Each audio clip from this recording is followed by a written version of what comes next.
Welcome back to Snail's Story, where every love story is told slowly, but touches every heartbeat. Today, I want you to listen to a story that begins with a tiny bird that fell from its nest. A seemingly ordinary woman who unexpectedly touched the heart of a 7-year-old boy and the closed-off widower who was his father. From misunderstandings and challenges to moments of protecting each other like a real family. And then, beneath a blooming rose arbor, the words of a proposal were spoken. In the end, they found a home, a place where no one would ever fear being left behind again. If you believe true love isn't just for two people, but can also heal a childhood, then stay with us until the very end of this story. And don't forget to like and subscribe to Snail Story so that every week we can share another slow but deeply heartfelt journey together. Late autumn sunlight poured golden over the Cole Estate's sprawling garden, painting it like a scene from a painting. Today, John Miller, CEO of a renowned hotel group, was hosting a party whose true purpose every guest knew: to find a suitable wife who could become stepmother to his son, Caleb. No one said it outright, but the glances of elegantly dressed ladies in gleaming heels spoke for themselves. They treated this as a private auction. Each tried to appear charming, refined, and just affectionate enough toward Caleb to score points with John. The trouble was, Caleb, a 7-year-old with messy brown hair and amber bright eyes, was not the type of child to stand still and be admired. In a white shirt, shorts, and sneakers, he raced around the garden like a gust of wind, while the guests clinked champagne glasses in a toast. He had climbed onto a bench, peering through a toy binoculars at the attendees as if on a secret spy mission. John stood at a distance, tall, straight-backed, his black suit tailored to perfection. His gaze was calm but razor-sharp. In his mind, the party wasn't just to please his father, Richard Cole. It was also a test to see which of these candidates genuinely cared about Caleb, not his wealth or status. So far, no one had passed. A blonde woman crouched to Caleb's level with a wide smile. "Would you like a gentle mother like me?" Caleb tilted his head. "Do you have a cat?" "No." Cat scratched the sofa. "Then no." And with that, he dashed off, leaving the woman frozen with her smile plastered in place. At another corner of the garden, Hannah Parker, a catering staff member, balanced a tray of fruit drinks for the guests. It was her third shift that week, with only 2 days left on her contract. She was used to this kind of opulent gathering: soft piano music, half-genuine laughter, and the assessing eyes of those who thought themselves above others. She had just set the tray down when a faint sniffle came from the magnolia trees at the edge of the garden. Something told her to check. She found Caleb crouched on the grass, cradling a tiny, damp-feathered fledgling whose wing trembled. It fell out of the nest. Caleb looked up, eyes red. "I'm afraid it's going to die." Hannah knelt beside him, carefully inspecting the bird. Its right wing was scratched, but still movable. Pulling a tissue from her apron pocket, she wrapped it gently, speaking softly. "It's okay. If we keep it warm and give it a little sugar water, it should be fine." Caleb's eyes lit up, as if he had just found an ally in this cold world of adults. Hannah grabbed a small paper cup holder from the serving table, lined it with a soft napkin, and placed the bird inside. "Here, we'll make a little bird hospital in this corner of the garden. You'll be the head doctor, and I'll be your nurse. Deal?" Caleb giggled and nodded. He carried the box-like treasure, following Hannah to a quieter spot. Together, they fed the bird sugar water through a straw and offered a few millet seeds from a dish garnish from the second-floor balcony. John happened to step out and saw them, his son sitting with Hannah, chatting and tending to the bird with unusual focus. He realized instantly this was the first time Caleb had looked genuinely happy all evening. But that joy quickly turned into a bombshell. As the party neared its end, Richard Cole stepped into the garden, raising his glass for a toast. Suddenly, Caleb ran forward, clutching the bird's box, and shouted, "I found my new mom." The garden fell silent. Caleb pointed straight at Hannah. "Miss Hannah, she saved Sky this bird, and she promised to help it fly again. She's kind and doesn't mind if it's dirty. I want her to be my mom." Whispers rippled through the crowd. Richard frowned, John froze, and Hannah stood rooted to the spot, tray in hand, her heart pounding like a drum. In that instant, she knew. This evening was about to change everything in ways she had never prepared for. Hannah couldn't quite recall how she made it through the rest of that evening. All she remembered was that after Caleb's bold declaration, "Miss Hannah will be my new mom," every pair of eyes in the garden had locked onto her. A few women gave smug little smirks. A couple of men looked on with mild curiosity, while Richard Cole frowned as if he had just heard the company had gone bankrupt. She stepped back awkwardly. "Caleb, I think you're joking, right?" But Caleb shook his head hard, clutching the box that held the little bird. "Sky, I'm serious. She's kind, she doesn't mind me, and she saved Sky." John stepped forward, its expression caught between surprise and composure. "Caleb, we'll talk about this later." When the guests had gone and the piano music faded, the garden lay under a soft wash of yellow from the string lights. A fellow staff member led Hannah into the estate's main living room, where John was waiting. The space was vast, with high ceilings and floor-to-ceiling windows. Yet the air felt heavy with unspoken questions.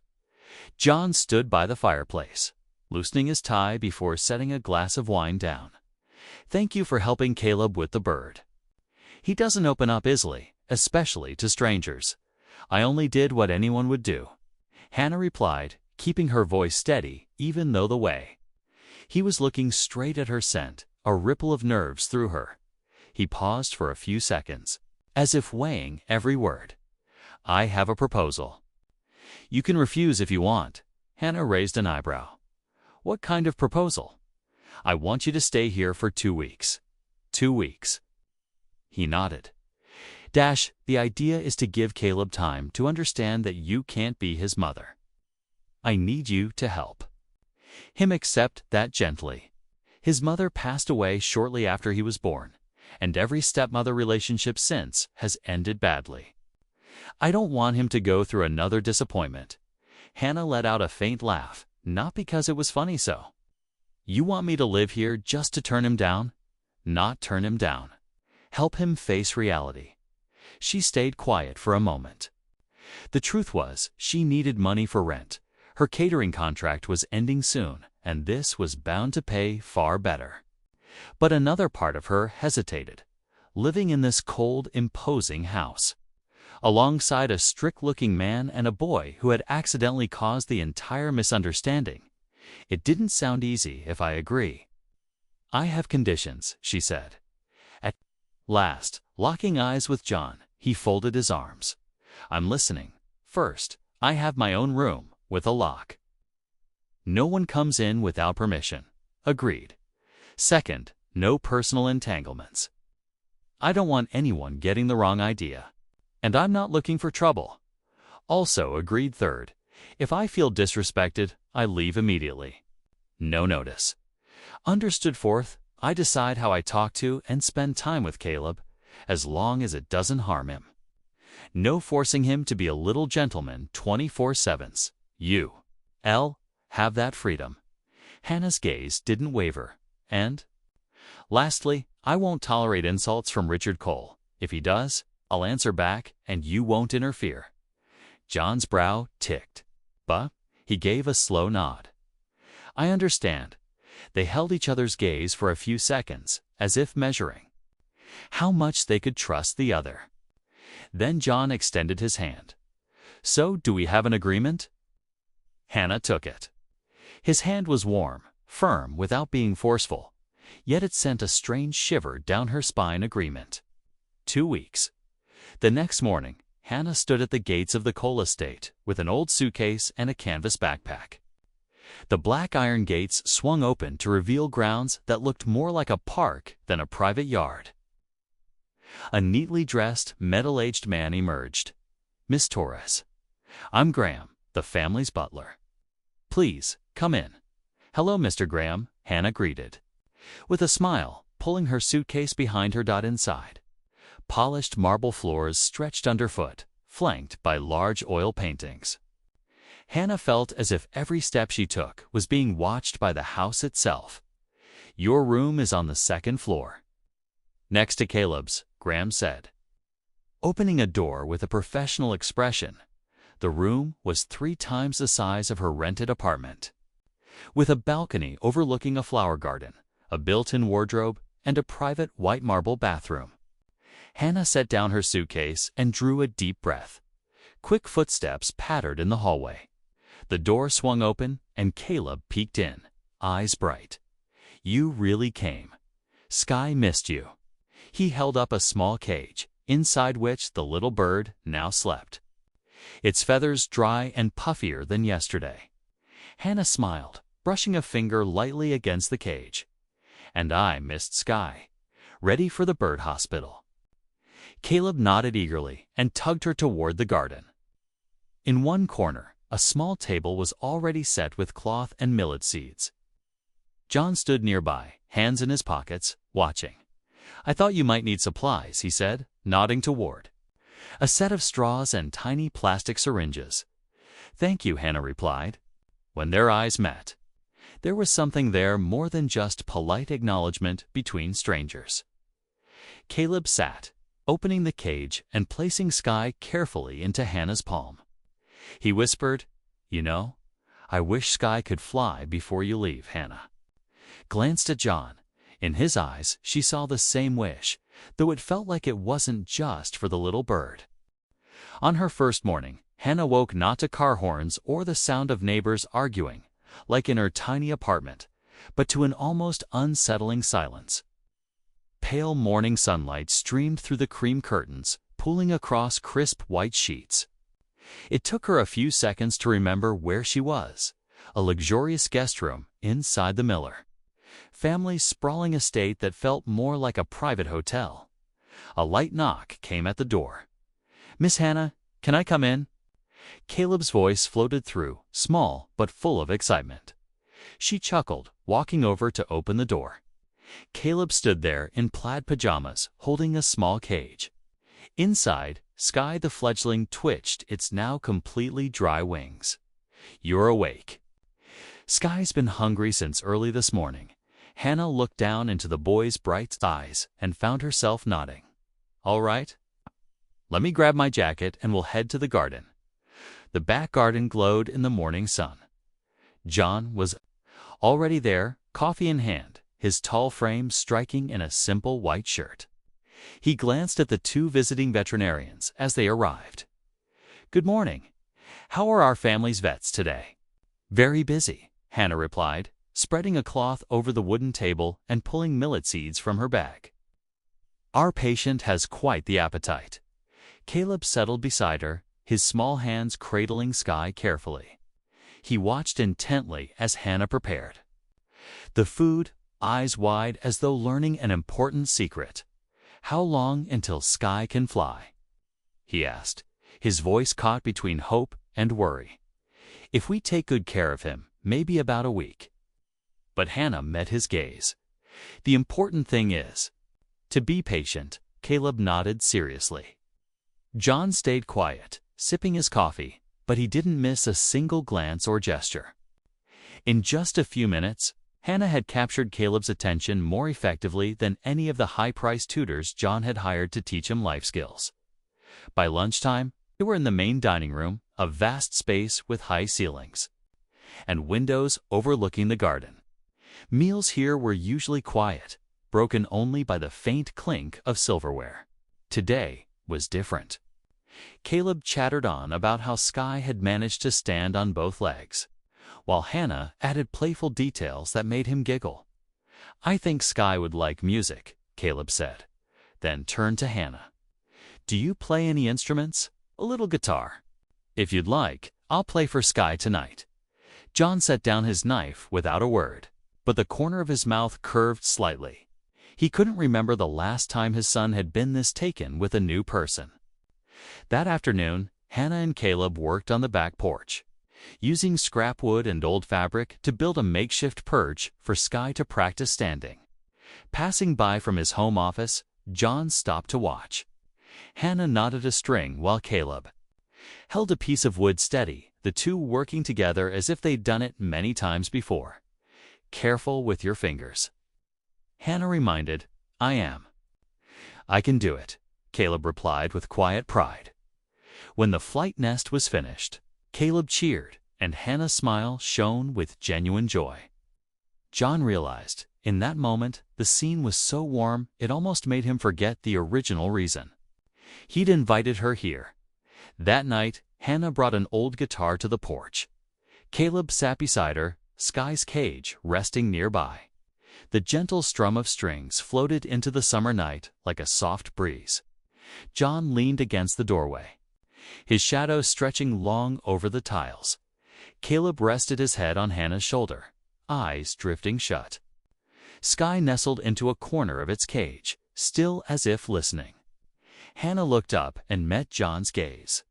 For a moment, they didn't speak, yet something shifted between them.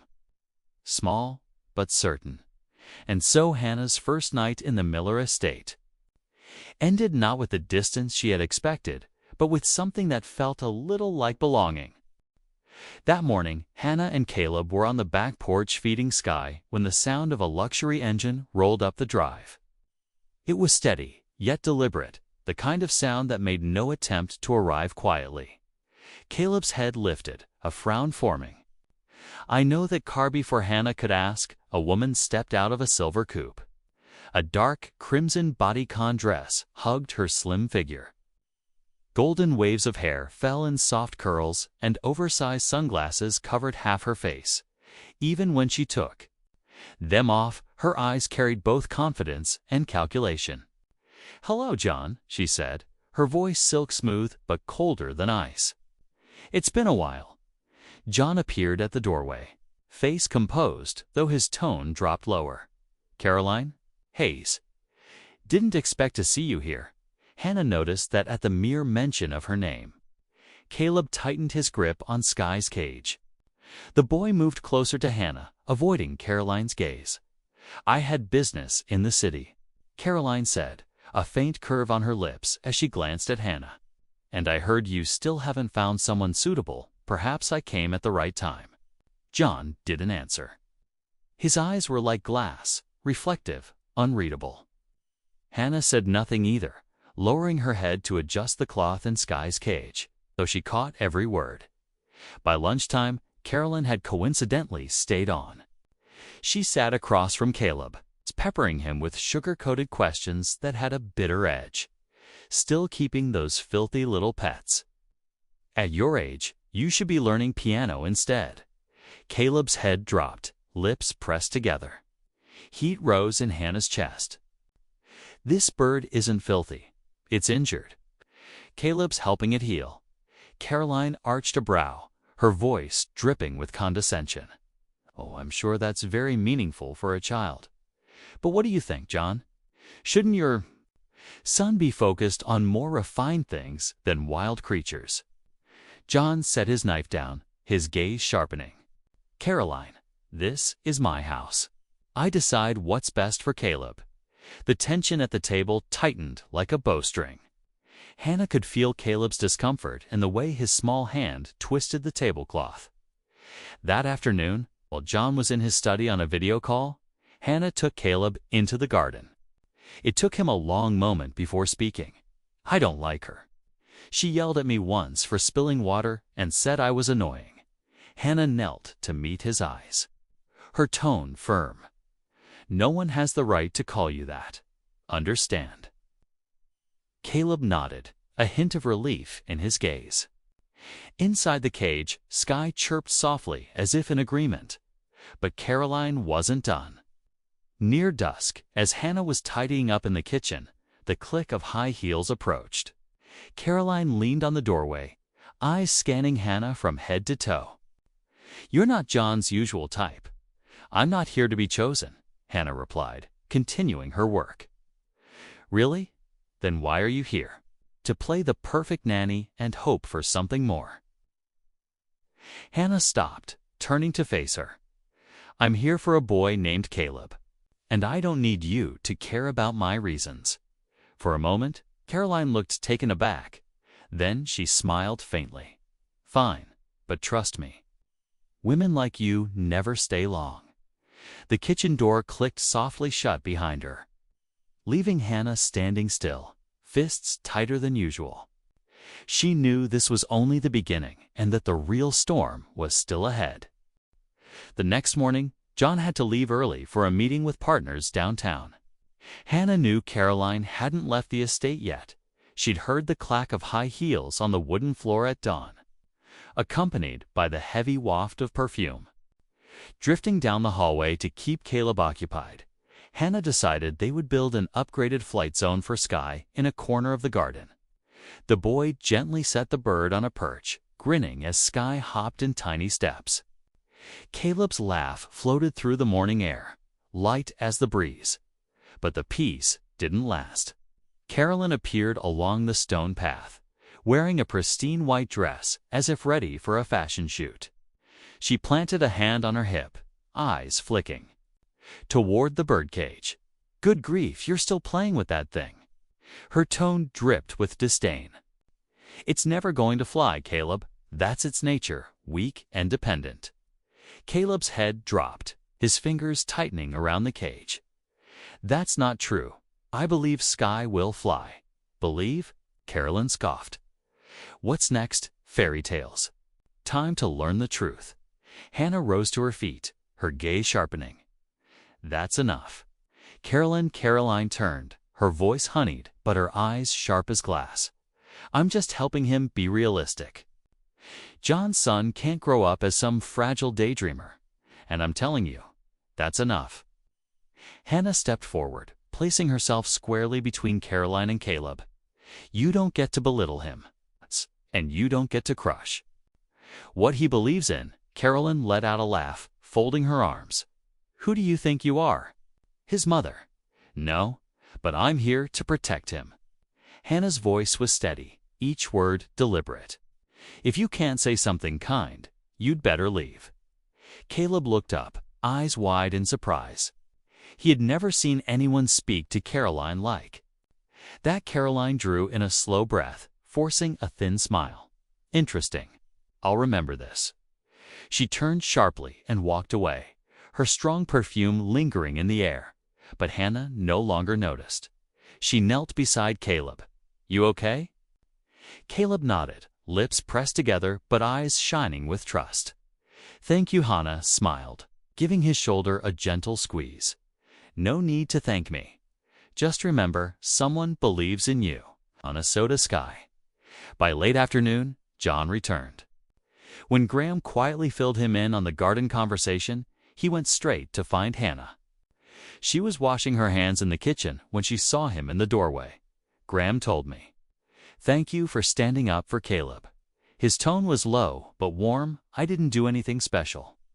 I just can't stand watching someone try to take away what that boy believes in." John looked at her longer than usual, as if weighing words he didn't say. Instead, he gave a small nod. "I owe you my thanks. And I'm sorry that happened while I wasn't here." Hannah dried her hands, shrugging lightly. "It's fine. But if Caroline's staying, you might want to talk to her." John was quiet for a moment, then offered a half smile. "Trust me, she won't be here much longer." Hannah wasn't sure exactly what he meant, but in that moment she felt certain of one thing: her bond with Caleb had solidified, and John, though silent, seemed to recognize it too. 2 days after the showdown with Caroline, a fragile calm settled over the Miller estate. Caroline left early one morning, leaving behind only an empty space and the lingering trail of her perfume in the hallway. Caleb was noticeably happier, spending all his time with Sky and Hannah. But the peace didn't last. On Saturday afternoon, Anna took Caleb to a craft store near the square to buy more materials for Sky's training perch. The weather was warm, the streets busy with pedestrians. While Caleb was picking out twine, Hannah heard a familiar voice. Hannah. She turned to see Mark Jensen, a friend from high school, once her neighbor back in the small coastal town. He wore a blue button-up, his smile broad, his eyes as bright as she remembered. "I can't believe it's you," Mark said warmly. "How many years has it been?" "Almost 10. Hannah laughed, shaking his hand. "What are you doing in the city?" They began catching up, reminiscing about school days. Caleb lingered nearby, occasionally slipping in a curious question. Mark bent down to chat with the boy naturally. When they left the store, Mark suggested, "If you're free, we should grab coffee sometime, catch up properly." Hannah hesitated for a moment, then nodded. "Sure, I'll check my schedule." What she didn't notice was that the scene had caught John's eye. He'd just parked nearby to pick up documents from a law office. From across the street, he saw Hannah and Mark laughing together, Caleb walking comfortably between them. A strange feeling crept through his chest, something slow-burning and not entirely pleasant. That evening, when Hannah and Caleb returned, John was waiting in the living room. "Where did you go today?" His tone was calm, but his eyes weren't. Entirely neutral. "I took Caleb to the craft store. We ran into an old friend of mine, Mark Jensen," Hannah said, not noticing the edge in his voice. "An old friend? How close are we talking?" Hannah frowned.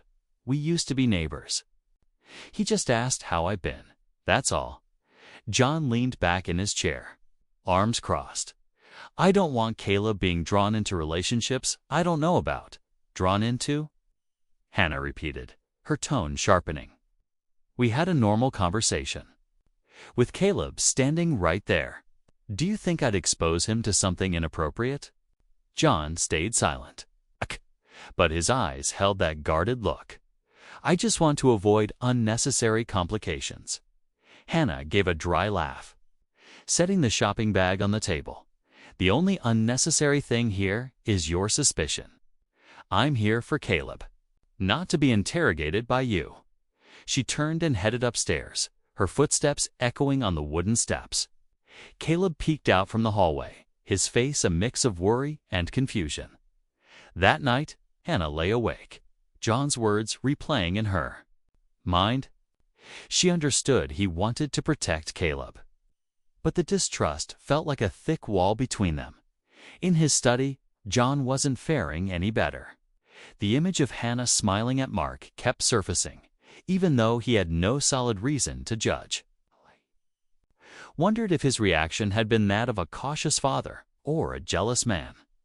The next morning, Anna kept her distance, focusing on caring for Sky and playing with Caleb.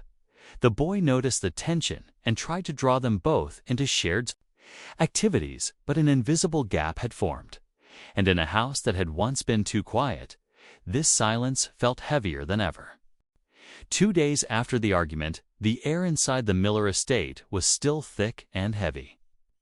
Hannah and John spoke only when necessary, while Caleb was quieter than usual, though he still smiled whenever he was with her. That morning, Hannah rose early to prepare Sky's training area in the garden. But instead of finding Caleb watching over the birdcage as he usually did, she found an empty cage sitting on the wooden table. Her stomach dropped. "Caleb," she called, stepping into the house. No answer. A growing unease pushed her up the stairs. To Caleb's room, the door stood wide open. The bed was empty, the drawers untouched, but on his desk lay a folded piece of paper. She opened it to see clumsy handwriting. "I'm going out with Sky. I'm going to find a place for Sky to practice flying and make money to help Miss Hannah pay her rent. Don't worry about me." Her throat tightened. She rushed downstairs to find Graham. "Where's Caleb?" "I just saw him leave through the gate about 20 minutes ago." Carrying the birdcage, Graham's face creased with worry. "I thought he was with you." "Oh no," Hannah murmured, pulling out her phone and dialing John. He picked up after a few rings, his voice rough from a just-finished meeting. "What is it?" "Caleb's gone. He took Sky with him. Found a note. He says he wants to make money to help me pay my rent." There was a deadly pause before. John's voice sharpened. "I'm coming back right now. Call me if you find anything." Hannah began combing the streets around the estate, asking passersby and shopkeepers if they'd seen a boy with a birdcage. By late afternoon, the sun hung low, spilling gold over the narrow streets at the Central Park. She caught the sound of children's laughter and a faint voice calling out, "Anyone want a portrait with Sky? Only $5. She turned toward the fountain and saw Caleb sitting on a bench, the birdcage beside him. In front of him, a hand-painted sign read, "Portrait with Sky, $5. His sketchbook was open, filled with rough but earnest drawings. Hannah hurried over, kneeling in front of him. "Caleb, what are you doing here? Do you have any idea how worried I've been?" The boy lowered his head, voice trembling. "I wanted to help you if you leave because you don't have money. Then I won't have anyone with me anymore." Hannah's eyes burned. She pulled him into a tight hug, keeping her voice steady. "I'm not leaving just because of money. But if you disappear like this, you'll drive me and your dad crazy." The sound of quick footsteps broke in. John appeared, his shirt creased from running, his eyes full of fear. Seeing Caleb safe in Hannah's arms, his shoulders eased just slightly. "You scared me half to death," John said, dropping to one knee. "Don't ever do that again, okay?" Caleb nodded hard, eyes red. John pulled him close, then looked at Hannah. In that gaze was an apology, a thank you, and something deeper. Neither of them spoke aloud. On the ride back, Caleb sat in the back seat, clutching the birdcage, glancing between Hannah and John as if to make sure they were both still there. When they reached the estate, he whispered, "I'm sorry, and I love you both." The simple words melted the thin sheet of ice still between Hannah and John. That night, after Caleb was asleep, John found Hannah on the back porch. "I owe you more." Then an apology. He paused, drawing a deep breath, and a thank you. "If it hadn't been for you, today could have." Hannah cut in, her voice gentle but firm. "What matters is that Caleb's safe. That's what we both want." John nodded, but his eyes didn't leave hers. And in that moment, Hannah knew his earlier suspicion had lifted, replaced by a fragile but real trust. 2 days after Caleb's runaway adventure, the Miller estate felt unusually peaceful. There was no more strained silence at mealtimes, no guarded glances from John. Yet, for Hannah, something still hung in the air, like rain clouds waiting to break. On Saturday night, after Caleb had gone to bed, Hannah stepped out onto the back porch to tidy Sky's training corner. The roses swayed in the dark, and moonlight silvered the wooden table. She was bent over when she heard the soft slide of the glass door. John stepped out, carrying 2 mugs of steaming tea. Setting one in front of her, he said, "You'll need this. It's a bit chilly tonight." "Thank you." Hannah wrapped her hands around the cup, warmth seeping into her fingers.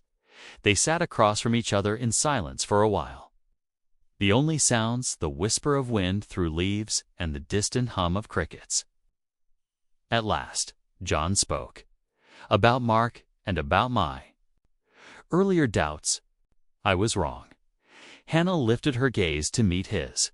"I don't want to bring that up again, but I have to say it." His tone was steady, earnest. "When I saw you with Mark, my reaction wasn't just about Caleb's safety. It was because I was jealous. And I hate admitting that." Her heart tightened. "Jealous. You and I, there's nothing between us." "You're right. But I want there to be." John's voice was low, every word deliberate. "I want you to stay, not just for Caleb, but for me." Hannah's fingers tensed around the mug. She looked down at the table, a confusing mix of unease and a quiet, unexpected joy stirring inside her. Are you saying this because of what happened with Caleb, or because you truly mean it? John leaned forward, eyes fixed on hers. I felt it for a while. That day, I realized I was more afraid of losing you than I'd ever imagined.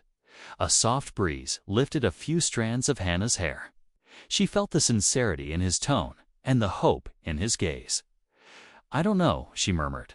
Everything here is still so new, and I'm afraid that if we rush things, the one who gets hurt will be Caleb. John nodded, making no move to press further. I understand. We'll take it slow. Let me start by telling you I want you here. And there's no 2-week limit anymore. Hannah's lips curved into a small, warm smile. Then I'll stay. For Caleb, and maybe a little for you. A quiet laugh escaped him, a smile she'd never seen him give anyone else. There was no kiss that night, only the two of them sitting under the moonlight a little longer, sharing a comfortable silence, both knowing that something had shifted between them for good. A week after that moonlit night, the atmosphere in the Miller estate had shifted entirely. Hannah was no longer a temporary guest, but part of the household's rhythm. Caleb still cared for Sky every morning, and now the little bird was strong enough to stretch its wings in longer flights. John had changed too. He kept his office door open more often, and in the mornings he'd come down to the kitchen just to share coffee with Hannah and Caleb. The way his gaze lingered on her had become something Hannah noticed but no longer avoided. On Friday evening, John told her, "Tomorrow I want everyone up early. There's something in the garden." "What is it?" A surprise. The next morning, Caleb practically dragged her out of her room, his little hands covering her eyes as he led her down the stairs and across the lawn. When he finally let go, Hannah froze in the middle of the garden. Beside the rose trellis, in full bloom, stood a brand new wooden birdhouse. Inside, Sky perched on a small branch, its wings nearly healed. Hanging from the perch was a white ribbon, and at the end of the ribbon, a sparkling ring. John stood nearby, a folded piece of paper in his hand. He opened it and read slowly, "It's not every day you find someone who can help your son believe in good things again. But when you do, you want to keep them close. Hannah Parker, will you stay with us forever?" Hannah's hand flew to her mouth. Caleb's eyes shone as he urged, "Say yes, Miss Hannah." John stepped closer, his eyes locked on hers. "I love you, Hannah. Not just because you've given Caleb a piece of childhood he never had, but because you've changed my entire world." Her throat tightened. She looked at the ring, then at John and Caleb standing side by side, two pairs of eyes waiting for her answer. She nodded, a radiant smile breaking across her face. "Yes, I will." Caleb let out a cheer and threw his arms around her. John took Hannah's hand and slid the ring onto her finger. Sky gave a soft chirp as if joining in the celebration. They spent the rest of the day in the garden. Caleb chattered about his dream wedding, where the bride and groom would be Lego figurines and Sky would be the guest of honor. Hannah laughed until her sides hurt, while John simply watched them, his gaze warm as if he'd finally found what he'd been searching for all his life. 3 months after the proposal, the Miller estate's back garden had been transformed. Under a clear June sky, rows of pristine white chairs lined the aisle, which was strewn with soft pink rose petals. At the center, a wooden arch wrapped in ivy and baby's breath awaited John and Hannah, where they would speak their vows. Caleb was the busiest person that morning. Dressed in a tiny gray suit with a slightly crooked tie, he ran from one end of the garden to the other, making sure everything was perfect. In his hands was a small bird cage, Sky inside, singing softly as if it, too, knew this day was special. "Sky is the guest of honor, okay?" Caleb reminded everyone over and over. music began to play as Hannah stepped out from the main house. She wore a simple yet elegant white gown, her hair in a low bun accented with tiny flowers. Her gaze met John's at the end of the aisle, where he stood tall in a perfectly tailored navy suit, his eyes brighter than she had ever seen. As Hannah approached, Caleb handed Sky's cage to Graham before taking his place solemnly beside. John, the officiant, smiled and began telling their story of a party that seemed distant, a fragile fledgling in need of care, and the unexpected journey that led them to find a family in one another. "Hannah," John said, looking straight into her eyes, "I promise to protect you and Caleb, to honor every dream you have, and to always choose to stand by you no matter what." Hannah replied, her voice trembling but sure. "I promise to love you, to love Caleb as my own, and to help create a home where no one will ever fear being left behind." Applause erupted as they exchanged rings. Sky let out a long, clear note as if to punctuate the moment. Caleb jumped up and wrapped his arms around both of them. "Now, I really have a mom." The reception took place right there in the garden. Instead of a long, traditional banquet table, John and Hannah had chosen small round tables decorated with wildflowers and candles. In one corner, Caleb's idea, a dove release station, drew a crowd. When the white doves took flight, guests gasped in delight. And Hannah squeezed John's hand tightly. Richard Miller, John's father, stood to speak. His voice was deep, though slightly unsteady. "Hannah, I once doubted you, but today I see clearly that you're the one who's brought true laughter back into this home. Thank you and welcome to the family." Hannah's eyes glistened, and John simply smiled, giving her hand a gentle squeeze.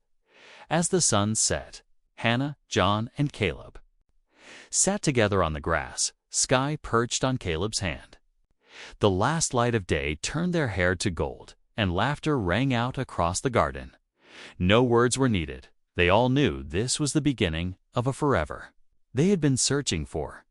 Perhaps the most beautiful thing in today's stories.